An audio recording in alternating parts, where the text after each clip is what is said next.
या so welcome all, स्वागत आहे सगळ्यांचं. तर आता आपण बनवणार आहोत सेकंड सिनारिओज आणि second things that is the man made reasons.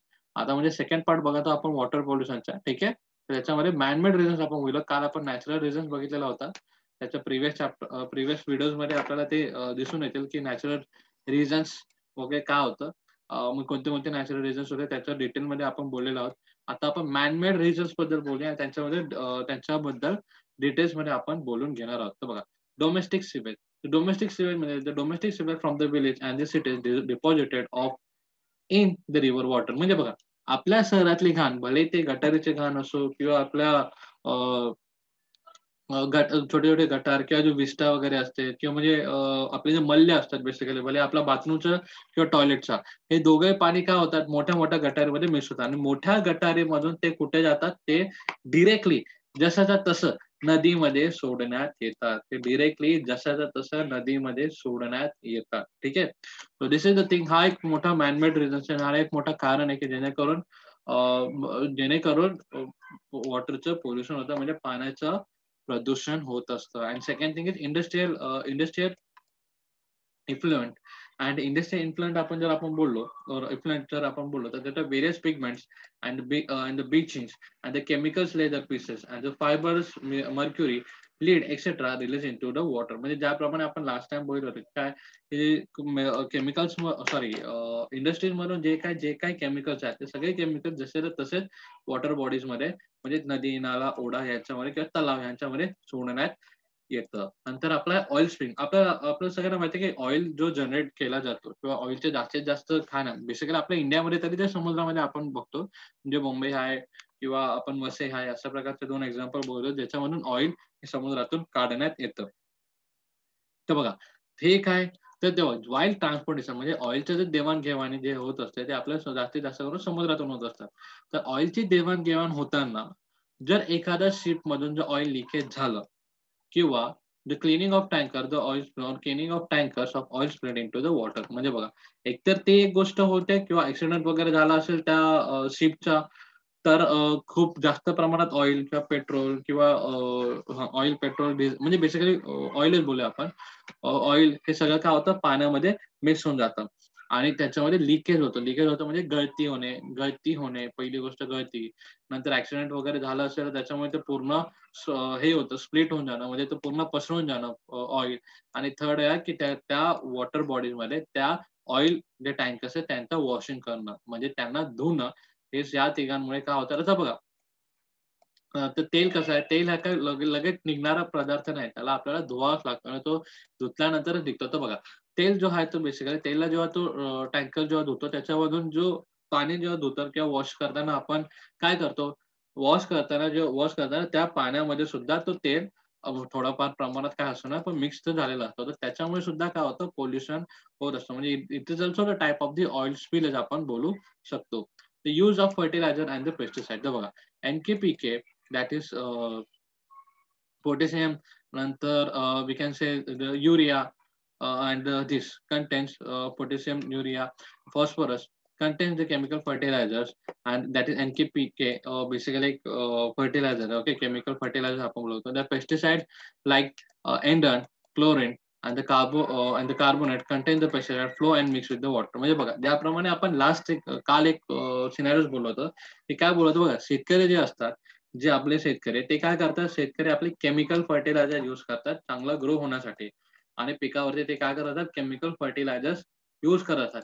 की बघा, केमिकल फर्टिलायझर यूज करताना that is the one thing, that is good thing, की का केमिकल फर्टिलायझर यूज केल्यानंतर प्रोडक्शन तर वाढतं, परंतु त्या प्रोडक्शनमुळे त्याचा इफेक्ट जमिनीवर पडतो आणि त्या जमिनीमध्ये पडल्या कारणाने जेव्हा पावसाचं पाणी त्याच्यावरती पडतो, तर तो फ्लो होऊन, पावसाचं पाणी प्लस जमिनीवर असलेलं केमिकल मिक्स होऊन, तो फ्लो होऊन कुठे डायरेक्टली इनडायरेक्टली कुठे मिक्स होतं, वॉटर बॉडीज मध्ये. वॉटर बॉडीज म्हणजे काय, वॉटर बॉडीज म्हणजे नदी, नाला, ओढा, तलाव यांच्यामध्ये तो मिक्स होत जातो. म्हणजे बघा, बेसिकली जो केमिकल्स आपण बोलू शकतो शेतात मारलेला असतो किंवा जो केमिकल जमिनीवर असतो, तो पावसाच्या पाण्याद्वारे मिक्स होऊन तो कुठे जातो, पावसाच्या पाण्यात मिक्स होऊन तो नदीमध्ये तो बेसिकली मिक्स होत असतो. तर this is the one thing and this is the thing. आणि बघा, अदर रिझन्स आपण बघू शकता की disposal of the human wastage and the washing of the clothes, the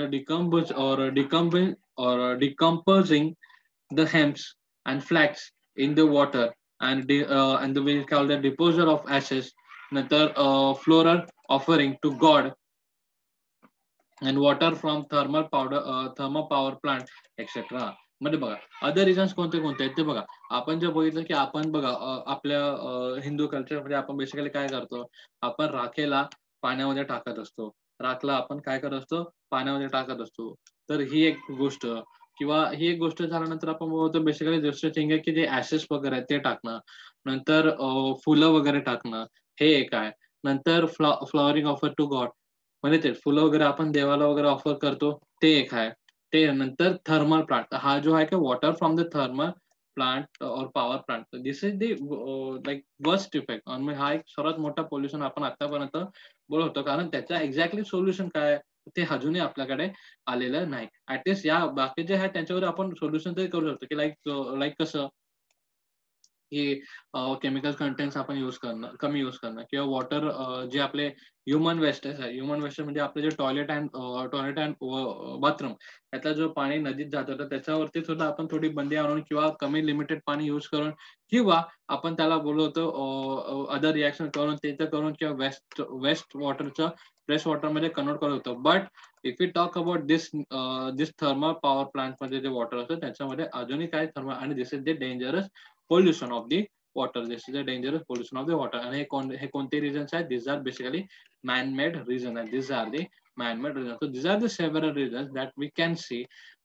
that we can see uh, the reason of the pollution of water, and these are basically the man-made, and they are this pollution done by the man, म्हणजे आपल्याद्वारे तो सगळा pollution होतं असतो. आता second thing बघूया, next thing आपण बघूया the effect of water pollution. Effect of water pollution, तर बघा इफेक्ट ऑन वॉटर पोल्युशन काय होतं, तर see effect on human being, तर आपल्यावरती काय होतं बघा, disease like hepatitis, typhoid, disease on skin, and we can say the elementary canal, and again or we can say the elements in river, then kidneys, brains, and deformating in bones, and the hypertension.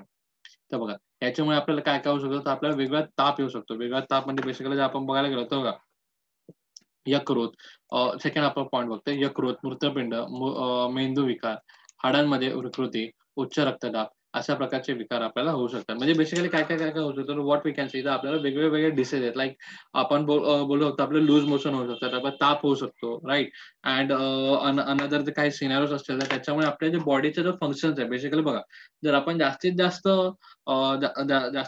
Polluted water आपण सारखं सारखं पित असेल तर बघा काही certain time नंतर आपल्याला त्या बॉडीवरती ते दिसून येतं. म्हणजे काय दिसून येतं, तर आपल्याला वेगळे किडनीज वगैरे याला त्रास होणं, किंवा त्याच्यामध्ये किडनी स्टोन्स, एक फॅक्टर्स आपण बोलवतो, ब्रेन डिफॉर्मेशन. कारण बघा healthy body needs healthy water.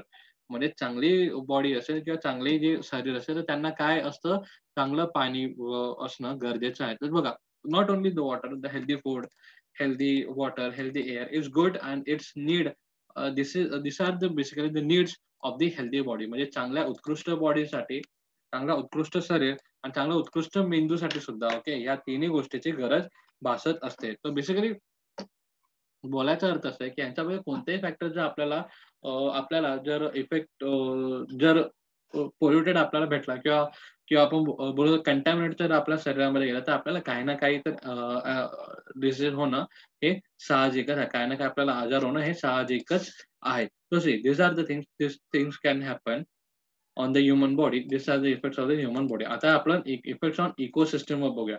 इकोसिस्टमवर आपल्याला काय काय परिणाम होतात बघा.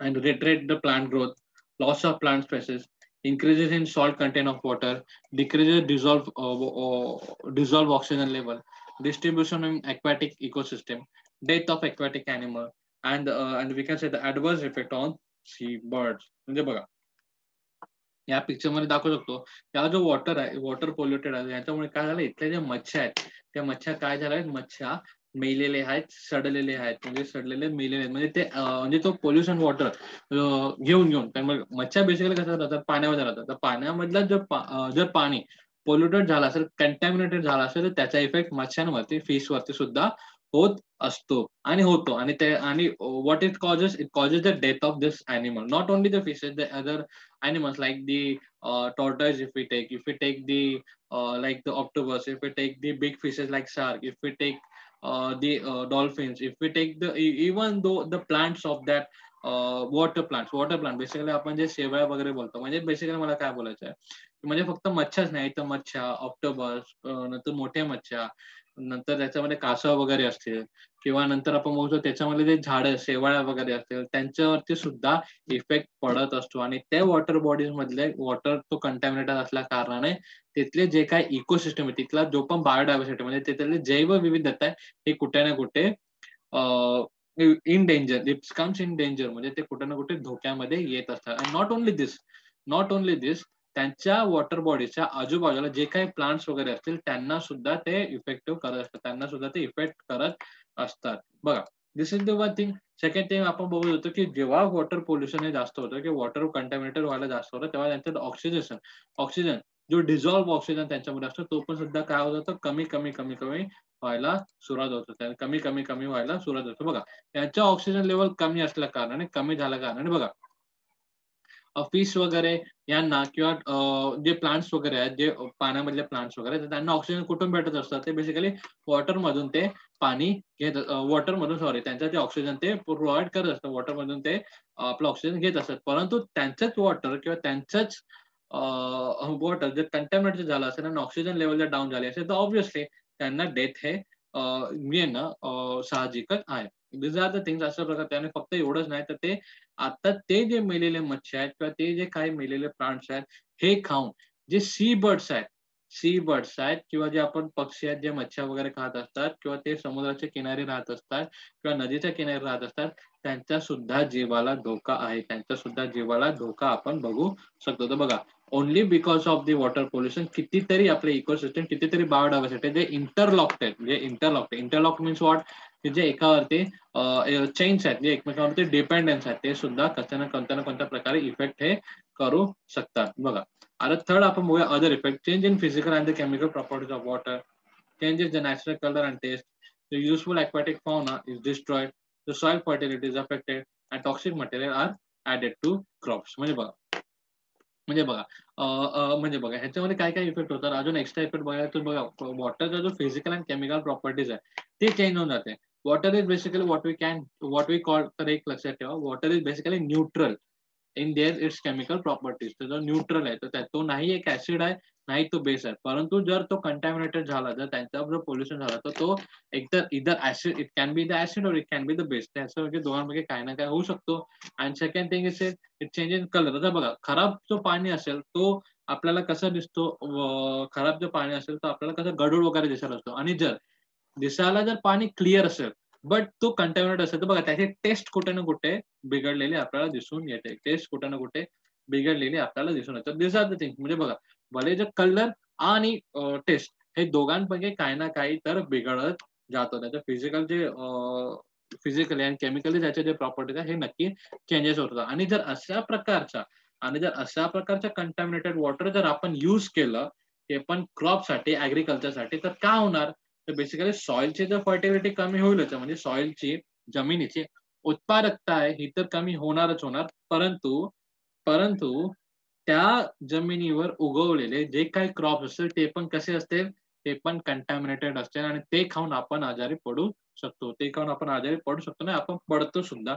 म्हणून बघा, काय काय बघा, आपले आई वडील जेव्हा, आपले मम्मी पप्पा असतील, ते जेव्हा कोणताही झाड वगैरे किंवा झाड नाही, सॉरी, कोणतेही भाज्या वगैरे जर ते घेतले, व्हेजिटेबल्स वगैरे, ग्रीन व्हेजिटेबल्स स्पेशली, तर ते त्याचे ते वास घेतात, त्याला स्मेल करून बघतात आणि कापताना ते त्यांना कळतं की नाही हे चांगल्या पाण्याची आहे का खराब पाण्याची आहे, त्यांना कळतं का, कारण बघा, कंटॅमिनेटेड वॉटर, जर खराब पाणीचा जर आपण युज केला तो ग्रो करण्यासाठी, तर त्यांच्यापासून येणारा जो स्मेल आहे हा सुद्धा, म्हणजे बेसिकली त्यांचा नॅचरल फॉर्म जो आहे तो चेंज होऊन जातो. Natural smell, natural form, natural colour, हे सगळं काय चेंज होत राहतं. तर दिस आर द थिंग. तर ह्याच्यामुळे एक इफेक्ट आपल्याला पडलेला पाहू शकतो. आणि aquatic fauna is also destroyed, म्हणजे त्याच्यामध्ये पाण्यामध्ये जे काही युजफुल, जे काही लिव्स, जे काही प्लांट्स वगैरे असतील, जे समुद्राच्या पाण्यामध्ये बघा आपल्याला माहिती आहे समुद्र आणि नदीच्या पाण्यामध्ये काही युजफुल प्लांट्स वगैरे आहेत.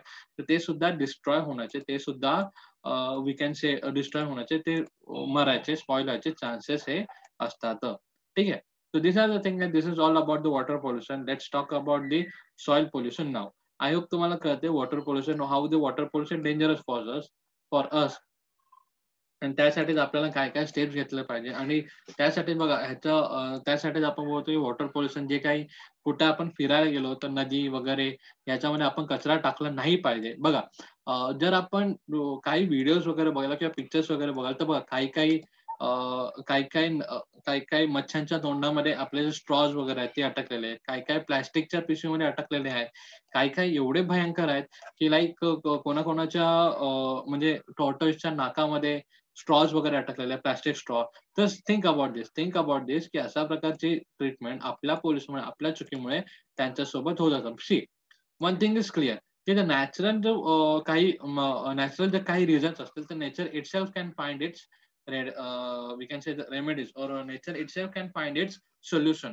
त्याच्यावरचं काही म्हणजे निसर्गातर्फे जर काही पोल्युशन होत असेल तर निसर्ग स्वतःच त्या पोल्युशनला कमी करण्यासाठी काही ना काही एक उपाय काढतो. तो बघा नेचर इज सो पॉवरफुल, निसर्ग एवढा पॉवरफुल आहे की तो जर काही त्याच्या हस्ते जर काही रॉंग घडत असेल किंवा त्याच्या हस्ते जर एअरचं, सॉइलचं किंवा वॉटरचं जर पोल्युशन होत असेल तर तो स्वतः त्याला तो पोल्युशन कमी करायचं किंवा त्याला कंटॅमिनेटेड असेल तर त्याला डिकंटॅमिनेट करायला सुद्धा तो एक स्वतः समर्थ आहे. But if if the reason is by man, परंतु जर कारण जर आपल्याकडे असेल म्हणजे माणसाकडे असेल तर त्याचं सोल्युशन शोधणं हे थोडं कुठे ना कुठे कठीण होऊन जातं. कारण जोपर्यंत त्याचे इफेक्ट्स आपल्याला दिसून येतात तोपर्यंत खूप उशीर होऊन गेलेला असतो. जोपर्यंत त्याचं सोल्युशन किंवा जोपर्यंत आपल्याला बघा आता ह्याचं फर्स्ट एक्झाम्पल आपण बघूया the use of plastic. Now we all know, आपल्याला सगळ्यांना माहिती आहे की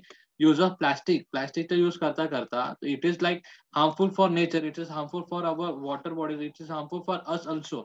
But still आपण कुठे ना कुठे प्लास्टिक यूज करणं टाळलंय का? Answer is no.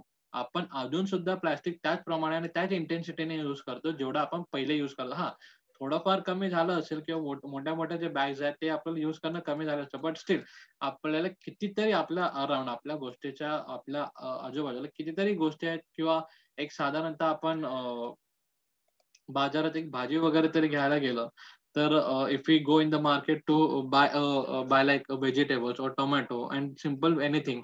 So at that time we from our side ask them for the plastic bag. From our side म्हणजे आपण स्वतः त्यांना काय बोलतो प्लास्टिक बॅग त्यांना मागत असतो.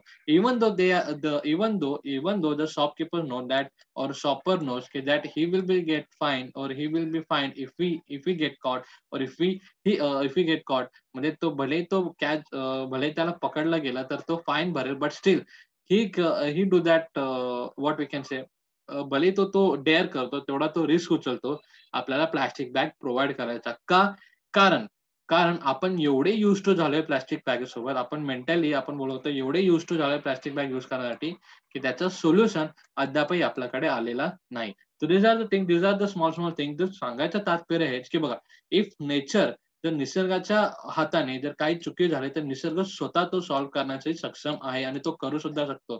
परंतु माणसाचे जे काही प्रॉब्लेम्स असतील किंवा जे काही तो गोष्टी करत असेल किंवा ज्याच्या कारणामुळे जर कोणती गोष्ट घडत असेल तर ते सॉल्व्ह करण्यासाठी किंवा त्यांनी आता बघा we are using the plastic bag since like 20 years तरी आपण बोलतो आपण 20 वर्ष तरी प्लास्टिक बॅग तरी आपण युज करत आहोत. पण बघा या 20 वर्षामध्ये कितीतरी पोल्युशन आपण इन्क्रीज केलेलं आहे. या 20 वर्षामध्ये कितीतरी पोल्युशन आपण इन्क्रीज केलेला आहे. कितीतरी पोल्युशन आपण इन्क्रीज केला तर त्याला जर आपण टॅकल करायचं असेल तर आपल्याला खूप वेळ लागतो. परंतु या 20 वर्षामध्ये आपल्याला प्लास्टिक बॅग युज करण्याची जी सवय लागलेली आहे आपल्या सगळ्यांना ती मिटणे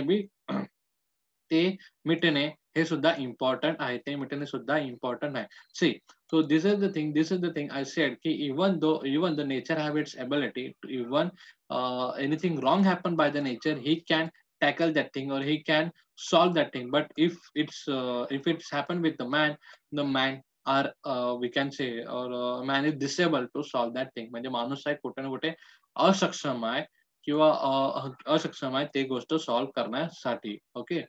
so this is the thing. I hope तुम्हाला कळतंय. आपण नेक्स्ट सेशन मध्ये बघणार आहोत सॉइल पोल्युशन बद्दल आपण बोलून घेणार आहोत. ओके. कोणाला काय डाऊट असेल यू गॅस कॅन आस्क, तुम्ही विचारू शकता. नेक्स्ट सेशन मध्ये आपण सॉइल पोल्युशन बद्दल बोलून घेणार आहोत. Soil pollution we will talk about in the next session.